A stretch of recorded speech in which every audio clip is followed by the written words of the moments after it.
ఎలక్షన్ల ముందు రేవంత్ రెడ్డి గారు స్వయంగా తనకు తానే చెప్పింది ఏంది అని అంటే, ఆయన ఎంత ఇస్తుండు, ఏదో అడుక్కున్నట్టు ఇస్తుండు, నేను ఇస్తా, నేను ఇంత ఇస్తా అని చెప్పేసి పెద్ద పెద్ద మాటలు మాట్లాడి అలా వాళ్ళు ఇస్తున్నటువంటి ఈ డబ్బులు ఏవైతే ఉన్నాయో మేము 7,500 అంటే 15,000 చేస్తామని చెప్పి ఇవాళ 12,000 మళ్ళా రైతుల అకౌంట్లలో ఇచ్చారు.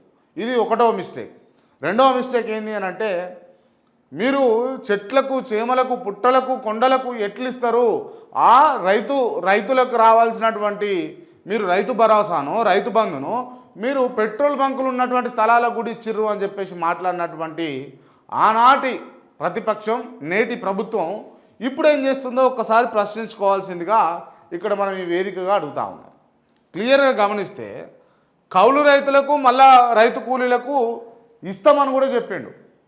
ఇప్పుడు వాళ్ళకు గుండు సున్నం పెట్టిండి ఒక రకంగా మాట్లాడితే.